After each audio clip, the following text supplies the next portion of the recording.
Is mind over matter real? Can it be proven scientifically? And if so, is there a way that you can utilize that to start creating and manifesting much faster, or even heal the human body?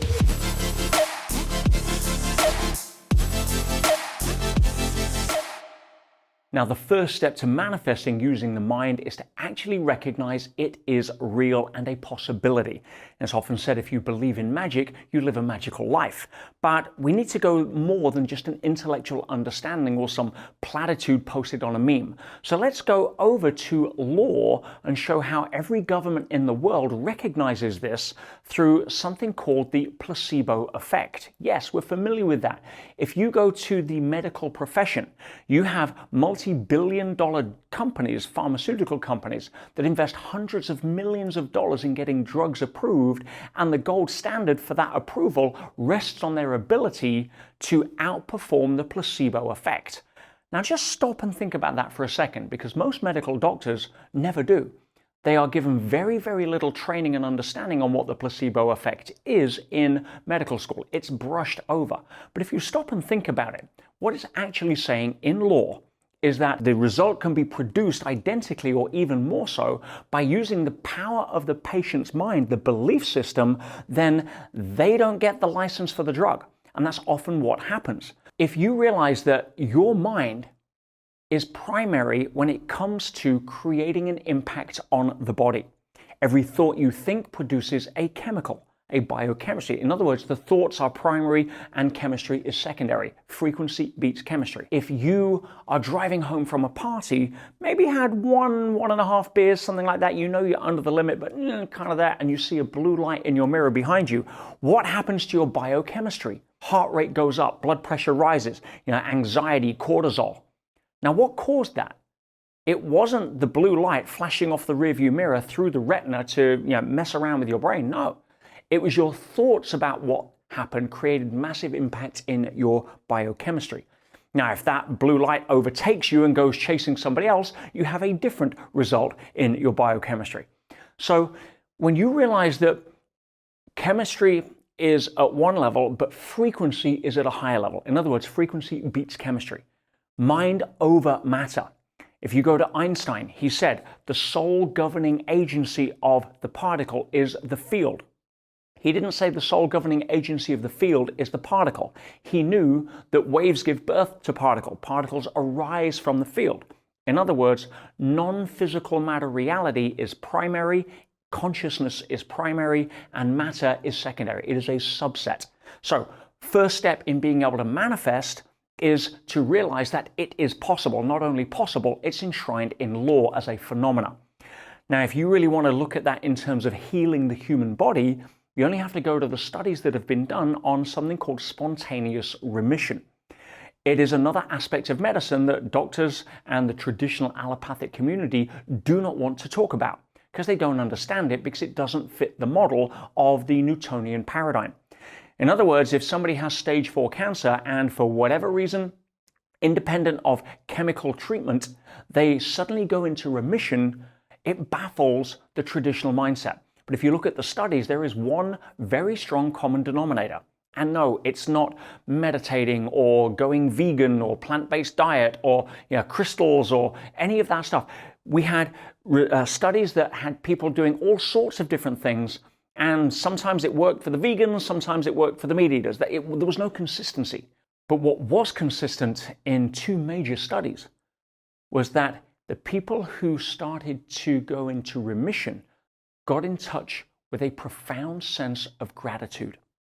In other words, they stopped fighting their condition, they came to terms with mortality and let go emotionally of a lot of what may have been causing the cancer to come in the first place.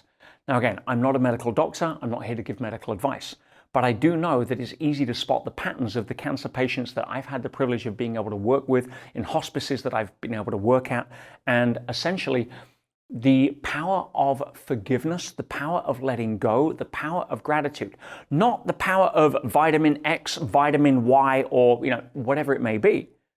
But the emotional release is what allowed the cancer, in a lot of the terminal cases, to then go into remission. Mind over matter What other explanation can you give? Now, the second key to being able to manifest very quickly is clarity. We know clarity is power, specificity is power. But let's liken that to a light bulb. If you take a 100-watt light bulb, that will light up a room. But if you take the same 100 watts and put it into a laser, it will cut through steel. Now, I don't care how good your 100-watt light bulb is, you can shine it all day long at steel, it's not going to do anything. And most people have, with the energy they have, and all of the stuff they think about, are walking through life not being able to produce anything. But if they take that same energy and they harness it with clarity, which really focuses your energy onto what it is that you want, you're going to start to produce results. If you can shout above the noise to tell the non-physical, and I don't care what label you use, universe, divine, God, I'm not into labels, but there is an intelligence there that governs this rule set. And if you have the ability to speak through the crowd or noise, because most people do that the wrong way. Have you noticed? Most people are very specific about what they don't want. And the reason for that is because the heart and mind get aligned very quickly when it comes to fear. We still have a middle and reptilian brain that is constantly on the lookout for dinosaurs, barbarians, etc. So if we notice something that's scary, which is the job of the mainstream media to make sure it exists in our mind, then we get focused very much on what we don't want, whatever the drama of the day happens to be, and then wonder why we don't manifest something that has its basis in fulfillment, joy, love. You get the idea. But clarity is power. What is it that you really want? Now, I'm not talking about the front part of the brain. That's always going to tell you that you want more money, you want a better body, you want a car, relationship, what have you. I'm talking about your heart. What is it that your heart really wants? What are you passionate about? What lights you up? What would make you get up early and stay up late? Not out of guilt, duty, or obligation, but out of making your heartstrings sing. When you start getting in line with that, and walking a path more of your truth rather than what somebody else expects from you, you can start to manifest very quickly. Now, the third step is usually where most people go wrong, what we call pray and move your feet. You've got to take action in this world. But most people use that way too much. In other words, they're trying to grab hold of their desires by the throat and sort of say, come, work with me, I need you. They get out, they hustle, they work too hard, they're not lazy. And as a result, they tend to push what it is away. And if you look at any of the spiritual masters or any of the people that are somewhat enlightened in this area, the same theme comes back again and again. It's the theme of surrender. And I interpret that through practicing what I call conscious non-resistance. You've heard it in many ways, let go and let God, the art of allowing. And I like to personify that in a way that makes it easy to understand. See, it's called having a chief how officer, because if you have a chief finance officer, you don't do your own accounts. You don't do your own audit. You've got somebody on payroll that you pay that'll actually get that done. If you have a gardener, you pay the gardener. They're the ones that are taking care of the garden. You're not out there saying, hey, move out of the way, let me do it. But what if you had a chief how officer, i.e., something greater than you, and you handed over your desires, what you had clarity about, to your chief how officer? What would happen is you would then start to let go of the need for control, which is a key part of the process. Let go of the need for control, and then the chief how officer's job is to give you nudges, insights, inspiration that'll allow you to then act on what your next move is towards your desires.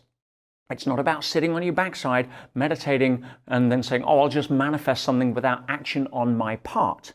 No. You want to win the lottery, you've got to buy a ticket.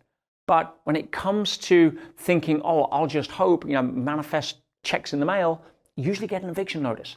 What will happen if you want more money is you surrender the how, you know exactly what you want, and by getting yourself out of the way, handing the how over to the chief how officer, you will be then presented with opportunities, people, business opportunities, different scenarios that you can then act on that will then realize a manifestation of money, which other people will call luck or coincidence. So if something happens once, it's an incident. Twice, coincidence. But if it happens more than twice, it's usually based upon a pattern that is governed by laws. I'm sharing 3 of those with you right now. Now, the opposite of surrendering or the art of allowing is anxiety. the need for control, getting stressed, impatient, demanding, trying to force things. So just be mindful which side of the fence, because that'll cut it off. For example, if I go out and snatch the shears out of the gardener's hand, he's not going to be doing anything else, right? He's going to sit there thinking, okay, you go figure it out. And so many people, when they try to practice the art of allowing, when it doesn't look as if it's going their way, there's, hang on, let me take back over control and go out and hustle. You get the idea.